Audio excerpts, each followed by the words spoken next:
বিসমিল্লাহির রহমানির রহিম। আসসালামু আলাইকুম সবাইকে। ফ্রিল্যান্স বিডির আজকের ভিডিওতে স্বাগত জানাচ্ছি। আজকে থেকে আমরা শুরু করতেছি হচ্ছে সিএসএস। আমরা এর আগে এইচটিএমএল শেষ করেছি, আমরা ওয়েব ডিজাইন শিখতেছি। তো আমরা জানি ওয়েব ডিজাইন করতে গেলে, কোনো একটি ওয়েবসাইট তৈরি করতে গেলে এখানে ওয়েবসাইট কি, ডোমেইন হোস্টিং কি এবং অন্যান্য সকল এইচটিএমএলের যত রকম আলোচনা ছিল, আলোচনাটুকু সেটি আমরা শেষ করেছি। তো এখানে আমরা ওরকম কোনো আলোচনা করব না, আমরা ডিরেক্ট এখানে সিএসএস নিয়ে আলোচনা করব। তো আমরা এইচটিএমএল দেখেছি, এইচটিএমএল দিয়ে আমরা ওয়েবসাইটের জাস্ট একটা স্কেলেটন তৈরি করতে পারি, অর্থাৎ এক কথায় বলতে গেলে বেসিক যেই লেআউটটা, স্ট্রাকচারটা আমরা তৈরি করতে পারি এইচটিএমএল এর সাহায্যে। দেন আমাদের দরকার পড়বে হচ্ছে সিএসএস, আমরা যদি ওয়েবসাইটটিকে সুন্দরভাবে ডিজাইন করতে চাই। সিএসএস এর পূর্ণরূপ হচ্ছে ক্যাসকেডিং স্টাইল শিট। তো আমরা সিএসএস এর সাহায্যে আমাদের ওয়েবসাইটটাকে সুন্দর করে ডিজাইন দিতে পারি, অর্থাৎ আমরা যদি কোনো ওয়েবসাইটকে একটা অ্যাট্রাকটিভ লুক দিতে চাই এবং রেসপন্সিভ করতে চাই, তাহলে অবশ্যই আমাদের সিএসএস এর প্রয়োজন হবে। তো আমরা এখানে একদম সিএসএস এর বেসিক থেকে অ্যাডভান্স পর্যন্ত যাব এই কোর্সে। তো আমরা শুরু করতেছি হচ্ছে সিএসএস ফুল কোর্স। তো প্রথমে আমাদের সিএসএস শেখার জন্য কি কি লাগবে? আমাদের সিএসএস শেখার জন্য জাস্ট এই যে আপনারা দেখতে পাচ্ছেন আমাদের এই কোড এডিটরটি, এই কোড এডিটরটির প্রয়োজন হবে, আর কোনো কিছুরই প্রয়োজন নেই আমাদের সিএসএস শেখার জন্য। আমরা জাস্ট ওয়েবসাইটটি তৈরি করার পর আমরা সেটাকে এখানে জাস্ট আমাদের মাউসের রাইট বাটনে ক্লিক করে আমরা ডিফল্ট ব্রাউজারে ওপেন করতে পারবো, ওপেন উইথ লাইভ সার্ভারও করতে পারবো। তো ওপেন উইথ লাইভ সার্ভার কি, ডিফল্ট ব্রাউজার কি, এগুলি আমরা এইচটিএমএল এর কোর্সে আমরা আলোচনা করেছি। এখানে আমরা এই সমস্ত বিষয়গুলি আলোচনা করব না। তো যারা এইচটিএমএল দেখেননি, আমাদের ফ্রিল্যান্স বিডির ইউটিউব চ্যানেলে সেটি দেওয়া আছে, আপনারা কাইন্ডলি সেটা সম্পূর্ণ ভিডিও দেওয়া আছে, আপনারা কাইন্ডলি সেটা দেখে নেবেন, তারপর আপনারা সিএসএস শেখা শুরু করবেন। তো আমরা সবার প্রথমে সিএসএস এর একটু সিনট্যাক্সটা, এখানে অন্য কোনো কিছু না, আমরা জাস্ট একটু সিএসএস এর সিনট্যাক্সটা একটাবার একটু দেখব। তো সিএসএস এর সিনট্যাক্স দেখার জন্য এখানে আমি জাস্ট একটা H1 নিয়েছি, একটা না দুটো H1 নিয়েছি, একটা পি নিয়েছি, দ্যাটস মিন একটা প্যারাগ্রাফ নিয়েছি।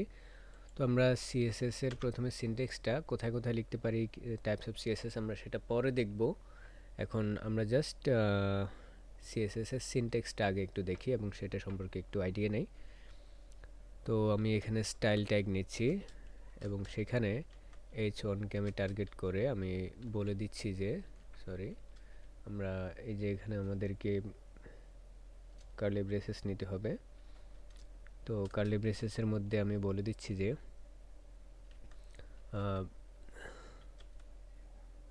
ব্যাকগ্রাউন্ড কালারটা আমি এখানে অ্যাকোয়া করে দিলাম এবং আমরা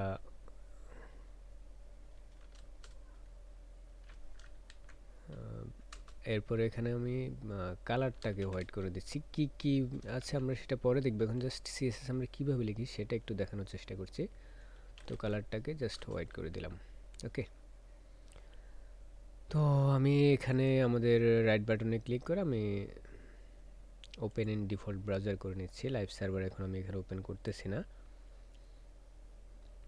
তো আমি এখানে ওপেন ইন ডিফল্ট ব্রাউজার করার পরে আমাদের এই যেটি ব্রাউজারে ওপেন হয়েছে।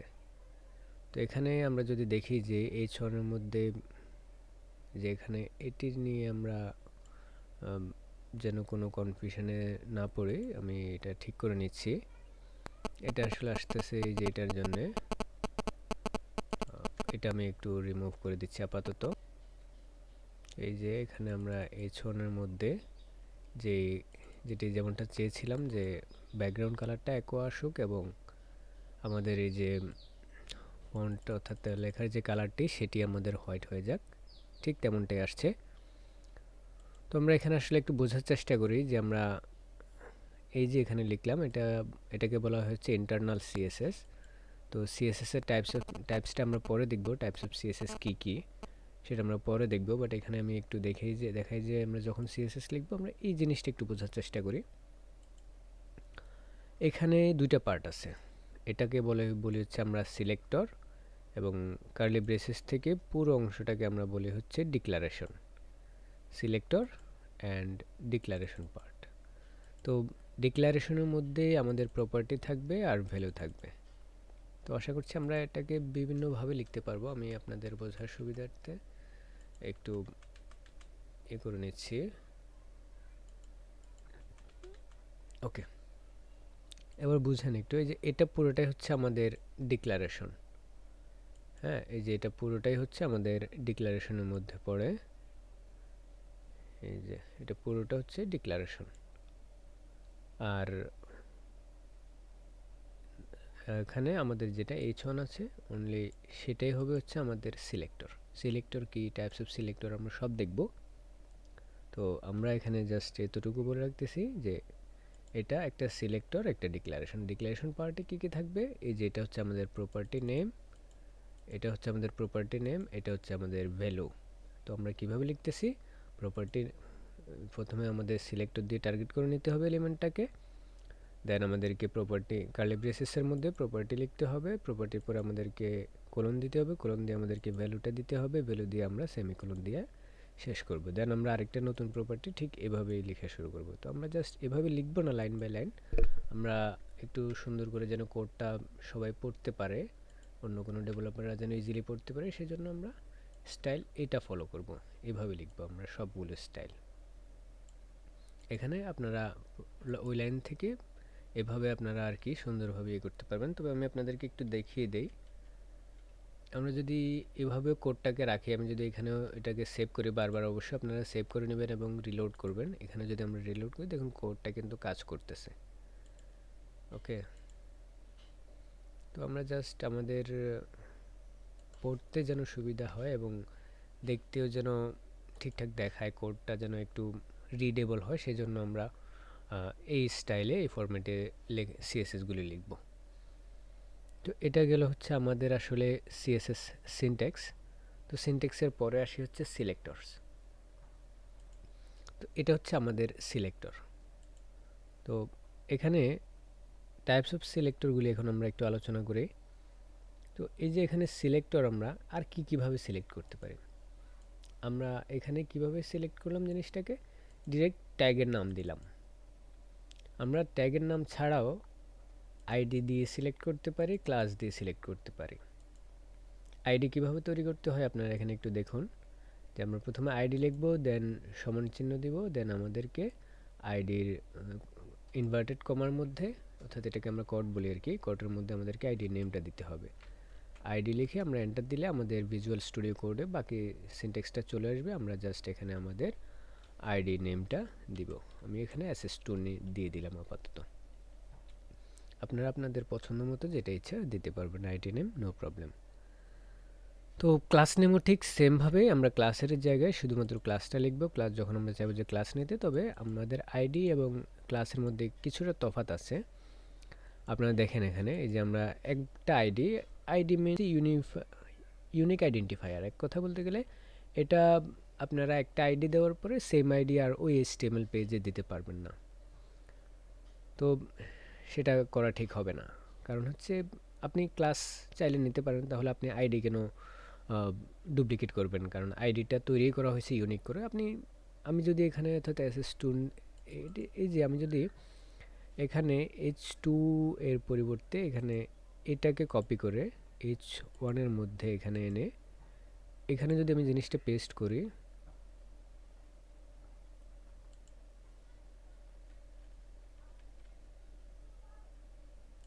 আমি এটা একটু ঠিক করে নিলাম, এটা একটা আইডি। তো অবশ্যই আমাদেরকে আইডিটা এখানে দিতে হবে হ্যাশ। আমরা আইডিকে টার্গেট করব হচ্ছে অলওয়েজ হ্যাশ দিয়ে। এখন আমরা যদি এখানে ক্লিক করি, যে দেখুন প্রথমে যে আইডিটা দিয়েছি ওই আইডির জন্য আমাদের এটা এখন সিলেক্ট হয়েছে। প্রথমে কিন্তু আমাদের H1 ছিল, তো যখন যতগুলো H1 থাকবে, আমরা যদি এভাবে H1কে টার্গেট করি, তো যতগুলো H1 থাকবে সবগুলি এখানে টার্গেটেড হয়ে যাবে, কিন্তু স্টাইলটা অ্যাপ্লাই হবে। কিন্তু এখানে যেহেতু আমাদের এখন H1 এর মধ্যে আমরা অ্যাপ্লাই করতেছি না, আমরা আইডিতে অ্যাপ্লাই করতেছি। আইডি কোনটি, SS2, যার জন্য শুধুমাত্র এই প্রথম H1টি, এই যে এখানে এখানে স্টাইলটি অ্যাপ্লাই হয়েছে, ব্যাকগ্রাউন্ড কালার অ্যাকোয়া হয়েছে এবং ফন্ট কালার যেটা সেটা হোয়াইট হয়ে গিয়েছে। That's all. এখন আমরা এখানে যে ক্লাসটি আমরা চাইলে ক্লাস নিতে পারে। তো ক্লাসের ক্ষেত্রে আমাদের দুইটা কথা নিতে হবে। আমরা যদি চাই যে একই ক্লাসে আমরা একাধিকভাবে একটার অধিক আর কি একাধিক ক্লাস তৈরি করতে পারবো, একাধিক সিলেক্টর আর কি এখানে দিতে পারবো, এবং একই সিলেক্টর আমরা চাইলে একাধিক এলিমেন্টে ব্যবহার করতে পারবো। সেটার কি বলতে চাচ্ছি আমি সেটাও একটু বুঝিয়ে বলতেছি। আমি এখানে একটা ক্লাস, আমরা ক্লাসকে টার্গেট করবো হচ্ছে ডট লিখে, আমি ডট লিখে S3 দিলাম। হ্যাঁ, দেন আমি এখানে স্টাইল অ্যাপ্লাই করব।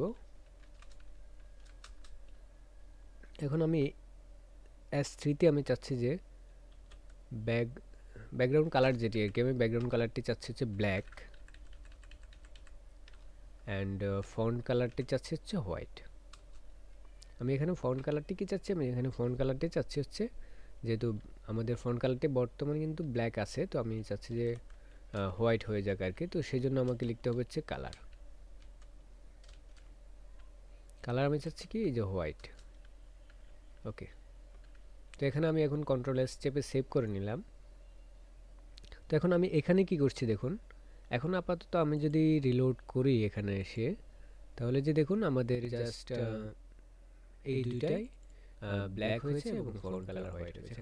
এখানে দুইটাই কেন হয়েছে দেখুন, এই যে S3 যে ক্লাস নেমটি আমরা এটি পি ট্যাগের মধ্যে দিয়ে রেখেছি, দেখুন পি ট্যাগের মধ্যে দিয়ে রেখেছি, এবং আমাদের এই চর্ণের মধ্যে দেওয়া আছে সেটি, এবং আমরা পি ট্যাগের মধ্যেও দেখতে পাচ্ছি যে বেশ কয়েকটি ক্লাস আমরা তৈরি করে রেখেছি।